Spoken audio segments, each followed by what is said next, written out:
Hello there, my name's Card. I'm a long-time progressive community organiser and activist, and here on my YouTube page I like to make videos about all sorts of different topics which interest me.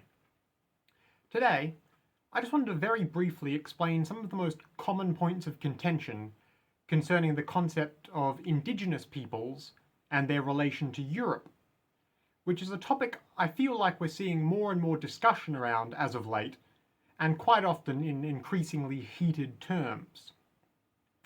This isn't necessarily meant to be a comprehensive overview of the entire debate, such as it is, but just in case you're someone who hasn't necessarily heard a lot of the major talking points yourself yet, I was just hoping to provide something of a contextualizing Cliff Notes version of what the discussion is, as well as why it's being had.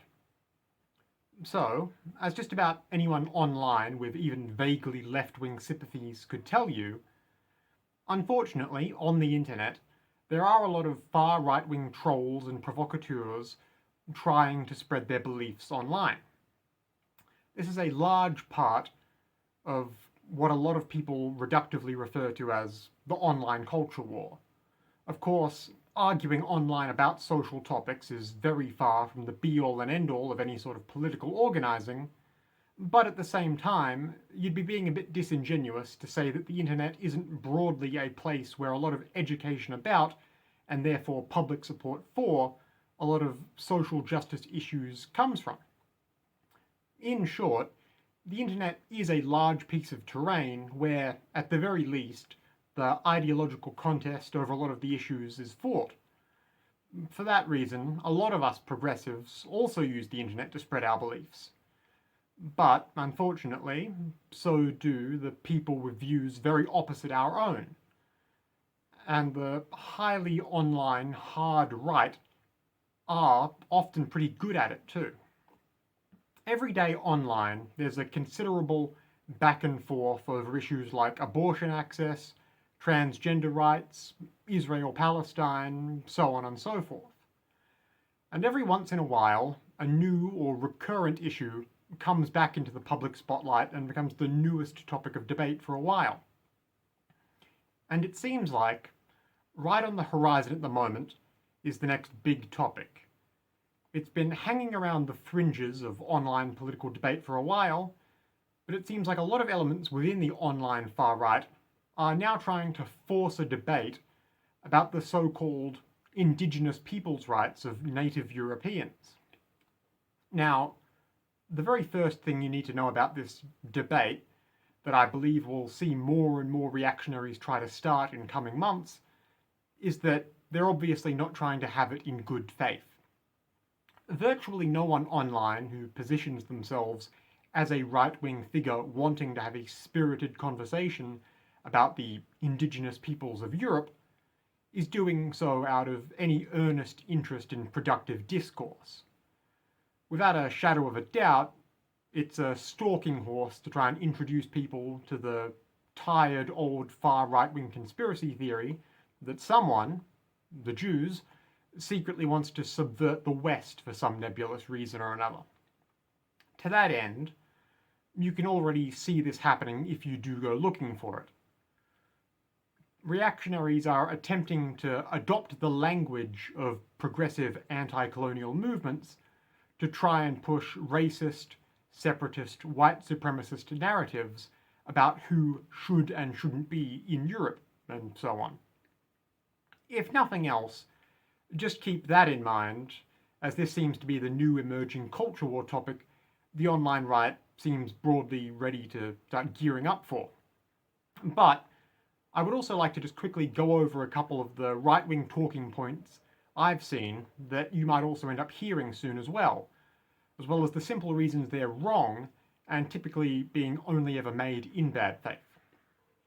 The overarching through line in all this is a claim to the effect of arguing that white Europeans, broadly speaking, ought to be afforded some sort of indigenous status in European countries. And that opens up the door for hard right-wingers to get awfully close to a lot of ethno-nationalist talk. But they try and make this sort of argument by pointing to the anti-colonial indigenous sovereignty movements in the Americas, in Africa, and in the Pacific to just try and claim they want the same thing for white Europeans in Europe.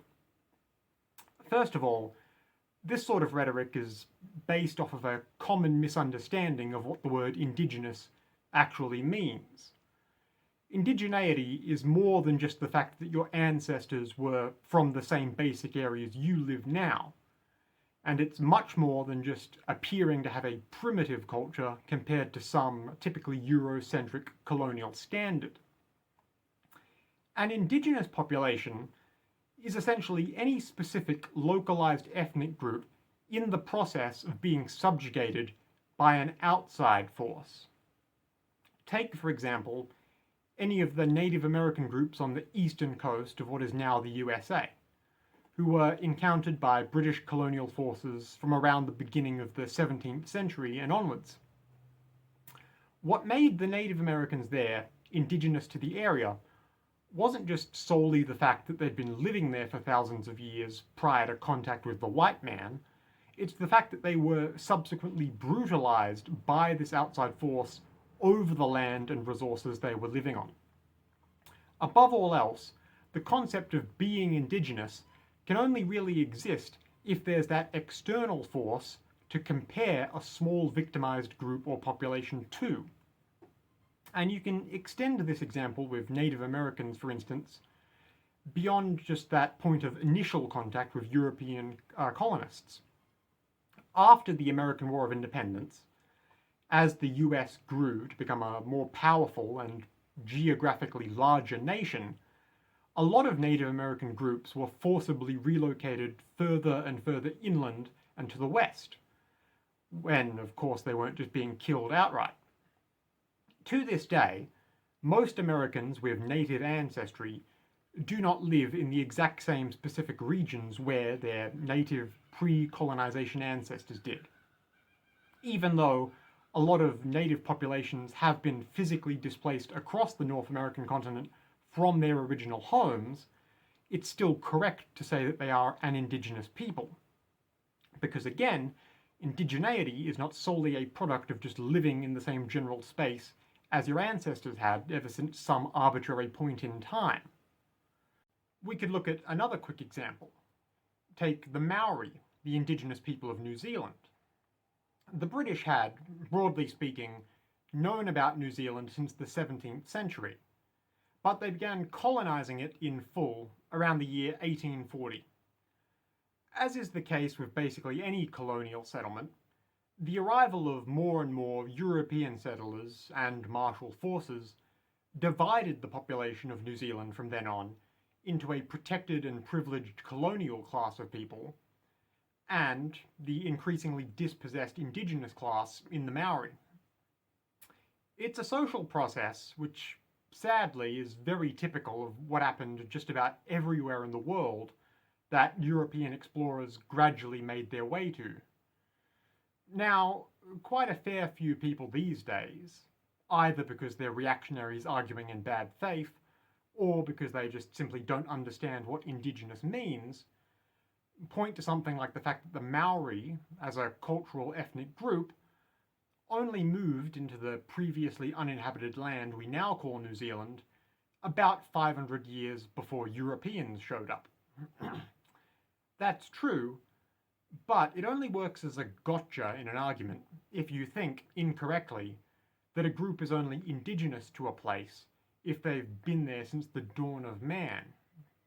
If an ethnic group living in an area is going to be moved off their land and killed and treated as an inherently hostile faction by a colonial power, either because of their culture or some identifiable ethnic marker like the colour of their skin, it wouldn't matter if the group in question, like the Maori here, had only been there for a year or a month or however long before that colonial power showed up.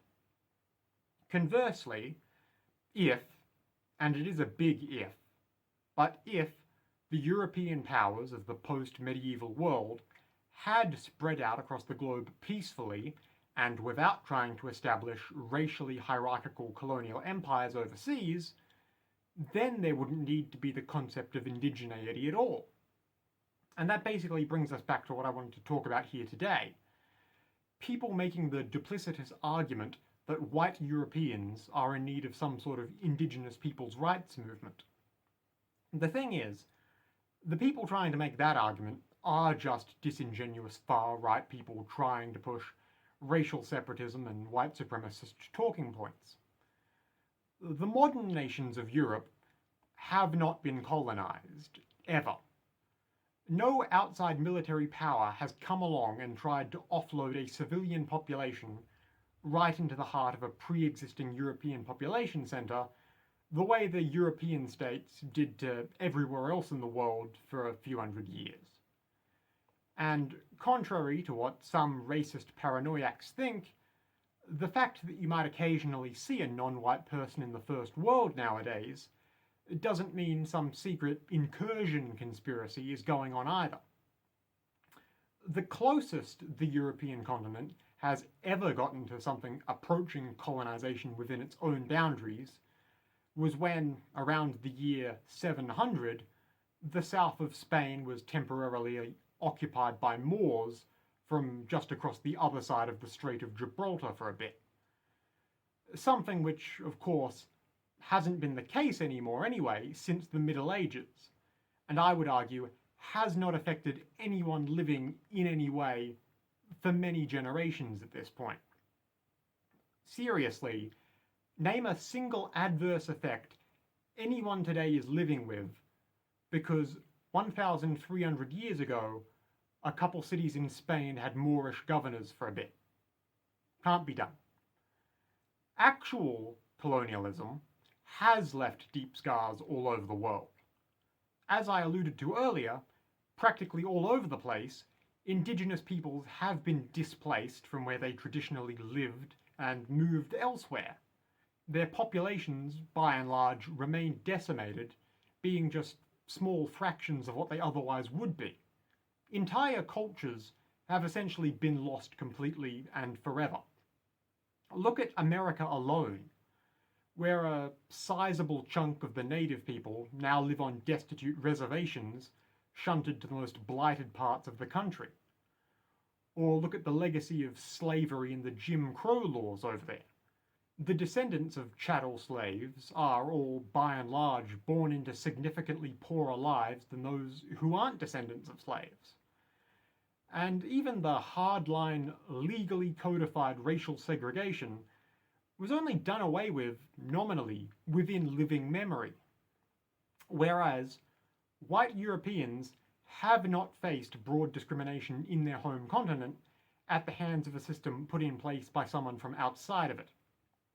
Again, if you really wanted to make the case that any native populations of Europe have faced such a thing, you might point to something like the repression of, say, Irish and Welsh language speakers in the British Isles in the 19th century, for instance. But reactionaries aren't interested in having a real conversation about the nuances of cultural preservation and how to teach an area's linguistic heritage or anything like that. They just want to scream about ethno-nationalist border controls and not letting brown people exist in society. And, as an aside, it's also worth mentioning that all the efforts to minimise local languages, for instance, in the British Isles, like with the Welsh and the Irish, weren't being done by any sort of non-European outsiders, were they? All that was being propagated by other British people. And even to this day, it's not like any conservative anywhere close to power in the UK actually wants to support minority language teaching efforts. The Tories have been cutting funds for Irish and Scots Gaelic teaching for years, and right-wing groups like UKIP and the BNP outright say that they think teaching stuff like Welsh and Cornish culture in British schools is a waste of time, money and effort. And while we're on the topic, think about every other war in European history. They happen at the behest of Europeans. From Rome to the Middle Ages, all the way through to Napoleon and both the World Wars, literally every time the borders of Europe get changed, it's because of something the powers that be in the continent itself did to themselves. Something which is decidedly not the case literally everywhere else that was the actual subject of real colonization. All the borders in the Americas, Africa, the Middle East, the Pacific, and a lot of Asia are the way they are because of some European power or another who came in and started arbitrarily drawing lines in the sand and carving bits of land out for themselves.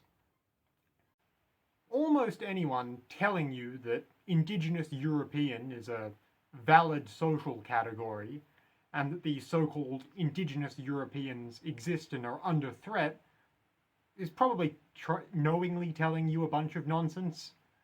And I fear we'll only be hearing more and more of it in coming months and years too. If you keep an eye out for it, you can already start to see a lot of that future discourse forming online right now. Of course, this is all nothing but borderline white ethno-state apologia. And I'm sure if you actually pushed back against the people spouting this stuff, you'll find out pretty quickly that they don't actually give a hoot about the actual indigenous cultures of the world. They almost certainly just really don't like white people being in their continent for some reason. It could just help to keep all these talking points in mind. And above all else, just remember, the people who might try to talk you around to something that feels only a step or two removed from race separatism aren't doing it for any good reason. And you don't necessarily have to engage with them just because they want an argument about it either. That's essentially all I wanted to say today. Hope it helps. Once again, my name's Card. If you might like to hear more from me, feel free to subscribe to this YouTube page, or just take a look at my other videos. Either way, goodbye for now, and have a lovely day.